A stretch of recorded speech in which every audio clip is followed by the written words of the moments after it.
Hello, and welcome to Identifying and Referring Elder Mistreatment. The planners, developers, and authors of the Elder Abuse Assessment Training and Mental Health Services program have no relevant financial relationships to disclose. Commercial support was not received for this activity.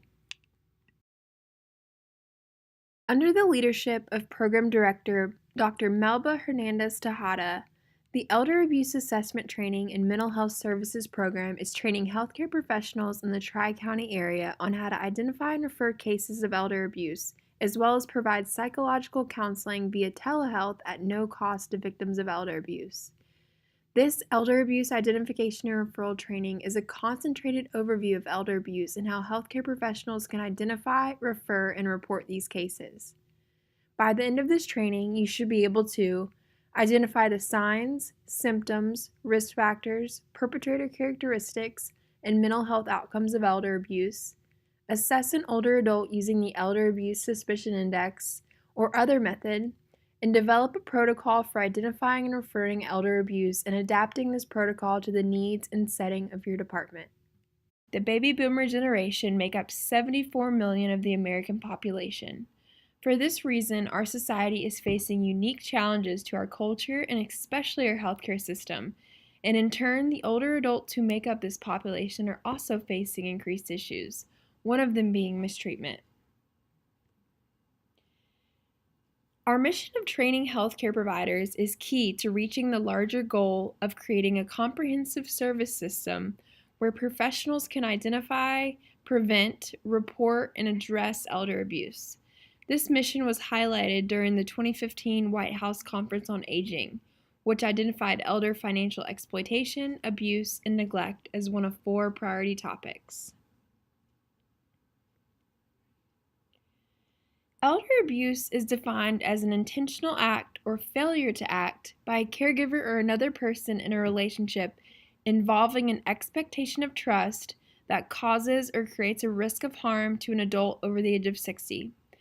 As we will see in the next slides, there are several different forms this abuse can take. Emotional abuse is unfortunately one of the most common forms of abuse against older adults, and unfortunately it's a bit harder to detect since it leaves no scars. It's verbal abuse, harassment, humiliation, being ignored, or being isolated. Physical abuse is a little bit easier to detect, especially if it results in bodily injury. It could be hitting, restraining, shaking, kicking, burning, force feeding, or physical punishment. And sexual abuse is the non-consensual sexual contact of any kind, particularly when this person cannot give consent. This type is least reported, and as you can imagine, there is an added shame and stigma surrounding sexual abuse that often results in underreporting.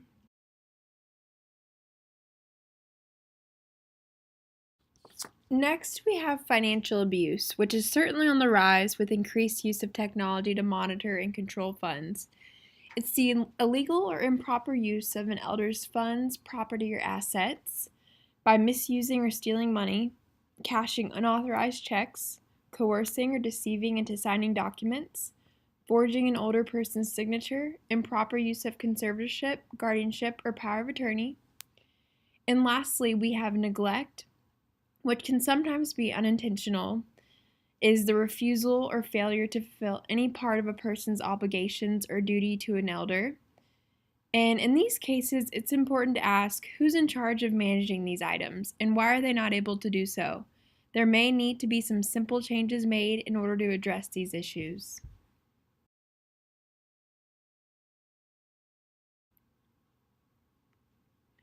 Let's look at what we know right now about the state of elder abuse in America.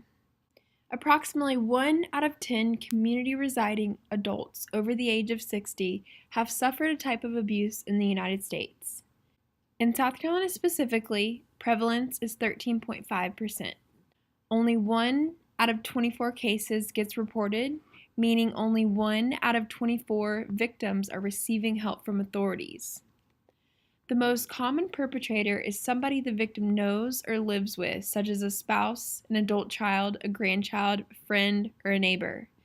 These relationships between the victim and the perpetrator add an extra barrier to reporting, especially when the victim does not want to get them in trouble.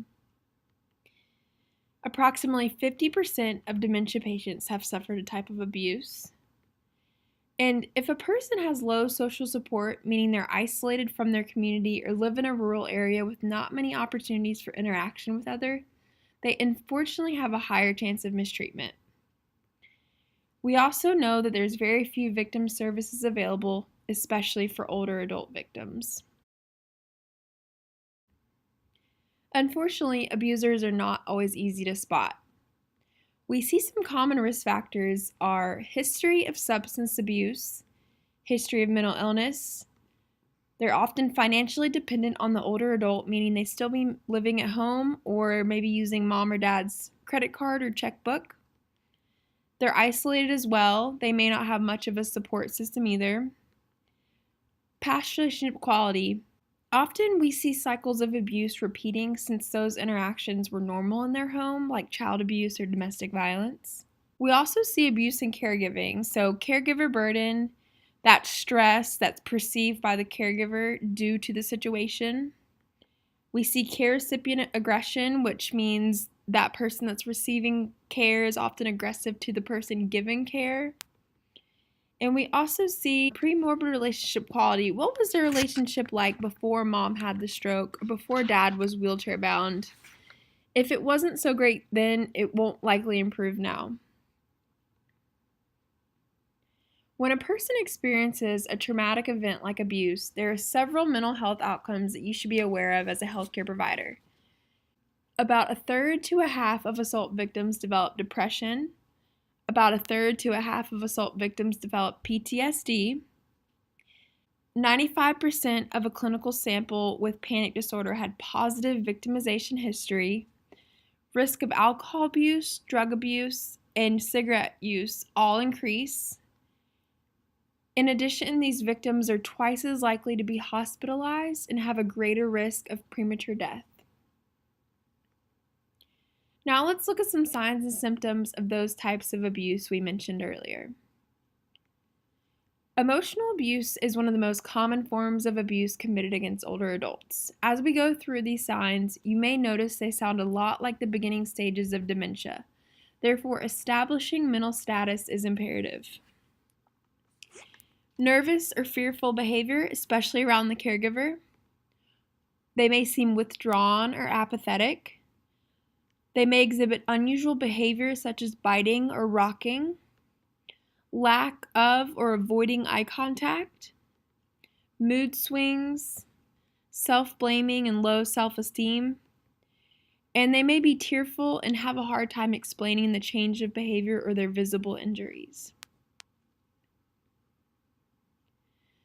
Let's take a look at an elder who is emotionally abused as well as financially abused by her adult son, also known as polyvictimization.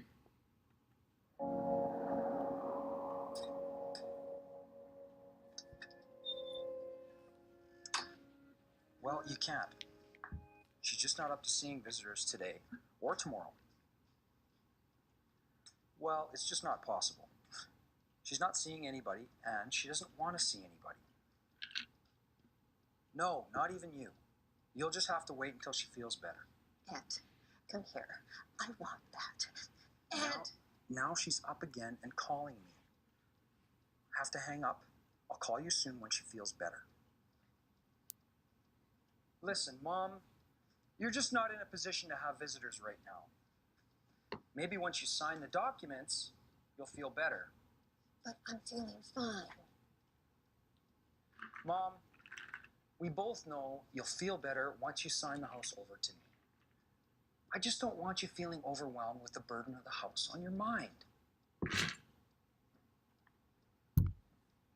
All right. You might as well just go to your room then. We have nothing else to talk about until you sign. And you're not seeing any visitors until this is sorted out.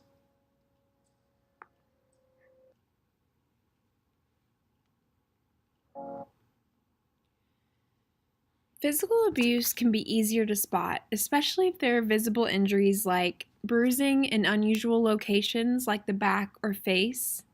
patterned injuries such as hand slap or bite marks, ligature marks or scars around the wrists, ankles, or neck suggesting inappropriate restraint, unexplained fractures, dehydration, malnutrition,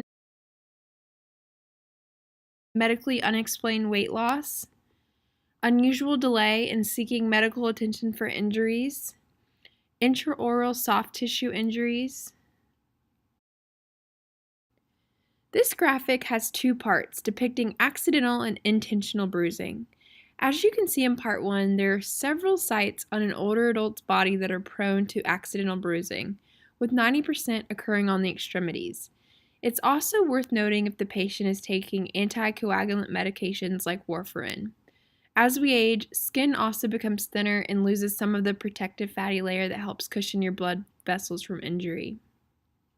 Part 2 details reports of inflicted abuse, noting they are often large in size and can be anywhere, especially on the face, lateral or anterior surface of the arm, or on the back. This graphic will be included in your follow-up materials if you would like to review it in depth. Often with neglect of an older adult, there is a lack of education on the caregiver's end. As mentioned before, if an older adult's basic needs like food, shelter, medication, and home modifications for a safe environment are not being met, determine who's in charge of giving them that additional help that they may need. Some signs include dirty clothes, bed sores, unusual weight loss, lack of needed medical aids like hearing aid, cane, glasses, walker. And if the elder is disabled, especially cognitively disabled, and needs help taking medication or getting dressed, it can be considered neglect if their caregiver is not providing needed assistance. Now that we have an overview of elder abuse, let's look at how we can identify it through screening. What should we do? If you have direct interaction with an older adult patient, make sure to screen for elder abuse at least once a year by thorough examination, using questions available in their electronic medical record about interpersonal violence, or the Elder Abuse Suspicion Index, which we will learn about in the next few slides. Make sure to document all responses and observations. If a caregiver or family member is present during the visit, you can request to evaluate the patient alone. If you suspect or confirm mistreatment, immediately report or refer the case, and if unsure, talk to your supervisor or your team. If the elder is vulnerable, reporting to Adult Protective Services is necessary. Remember, it's not the healthcare provider's job to decide whether the abuse has occurred, but rather to report suspicions of abuse to the appropriate legal authorities. It is the responsibility of the legal authorities to further investigate the suspicion of abuse and take appropriate actions. As mentioned before, if an adult is vulnerable, a report to APS needs to be made. A vulnerable adult means a person aged 18 and above who has a physical or mental condition which substantially impairs the person from adequately providing for his or own care or protection. So this includes a person who is impaired in the ability to adequately provide for the person's own care or protection because of the infirmities of aging, including but not limited to organic brain damage, advanced age, and physical, mental, or emotional dysfunction. So who is vulnerable? An older adult with a diagnosis of dementia, a cognitively intact older adult in a wheelchair, or an older adult with no physical disabilities but minor memory issues? If you guessed A, you're correct. A diagnosis of dementia would render a person vulnerable by law. As part of your normal interaction with the patient, you may make several observations during the visit. How was your interaction? Did they have any physical injuries? Did they avoid making eye contact? Do a behavioral health screen, especially if they're acting different. If you happen to visit the patient's home, how is their environment? Is it clean, organized? And ask yourself, are those physical injuries or behavioral changes a normal part and progression of the patient's past and current medical condition? Even if they were, how do you take care of those? Do you ask how they happened? Do you wonder why the person is not acting as usual? Does the person try to call you or the clinic later? Lastly, observe the interactions the older adult has with their caregiver. Do you sense that caregiver is stressed or frustrated? Are they overbearing or disengaged? Are they using derogatory language? If you discuss cases with your team later, this should be an important topic in order to gather data about a potential case of abuse. There are so many doors a patient can enter through, therefore catering your elder abuse assessment to the setting and context is key. A patient may be more comfortable and trusting in one setting over another. Here are a few examples of questions you can work into your normal conversation with the patient. Are you okay? Do you have everything you need? Is there anything I can help you with? And if the older adult reports abuse, you may ask, have you talked to anyone about this before? Are you in control of all the decisions about your life, or is someone else? Who is making those decisions? Is that the same person who is hurting you? Are you afraid? Do you feel safe? The Elder Abuse Suspicion Index, also called EASY, is a great tool for primary care settings. Any healthcare professional is able to ask the first 5 questions, with the doctor answering the last one based on observation. As you read over these, you will notice each of the questions pertains to a certain type of abuse that may be committed against an older adult.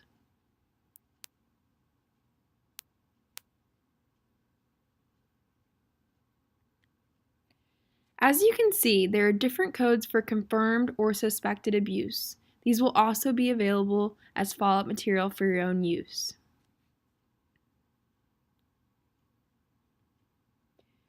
When it comes to identifying potential cases of elder mistreatment, remember, screen, assess, intervene.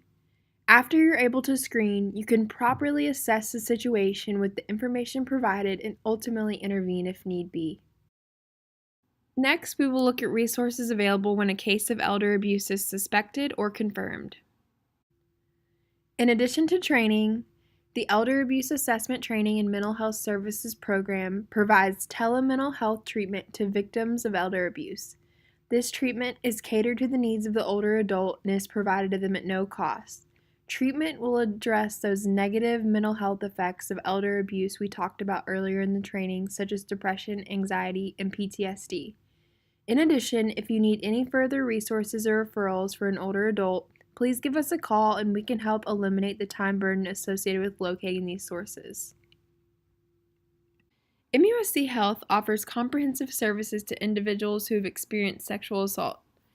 They provide both emergency services and follow-up care after sexual assault. Some services are provided free of charge and some require billing. They also coordinate with community agencies and can assist patients with receiving the help they need if they've experienced a sexual assault. The MUSC Advocacy Program is another valuable resource within the hospital. They respond to cases of potential abuse or neglect within the emergency department, regardless of age.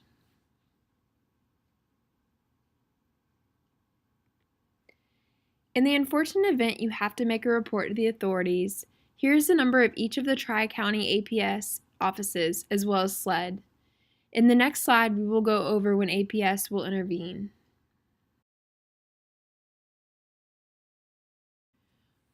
For a report or referral to meet the criteria to be accepted for investigation, there must be an allegation that meets the legal definition of a vulnerable adult. There also must be reason to believe abuse, neglect, self-neglect, or exploitation of the vulnerable adult has occurred or is likely to occur in a community setting. If your patient meets these criteria, please call your county DSS office to make a report.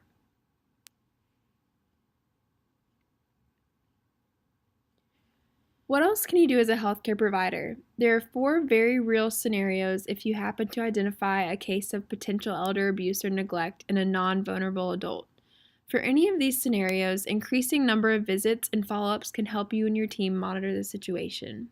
If the patient accepts intervention, you can help them implement a safety plan, educate them and develop goals of care, refer for psychological counseling available through our program, refer patient and family for services, and arrange follow-up. If the patient does not accept intervention, determine whether they have mental capacity to refuse treatment and see options below. If they don't accept intervention and they are mentally competent to do so, you can help them also implement a safety plan, contact us for additional resources, provide them emergency information, educate them, and maybe do a little gentle persuasion to help them see that they need to be in a safe situation, and definitely arrange a follow up. If they don't accept intervention nor have the capacity to refuse treatment, therefore vulnerable, a report to APS is necessary. You may also contact us for additional resources, and we encourage follow up with that patient as well.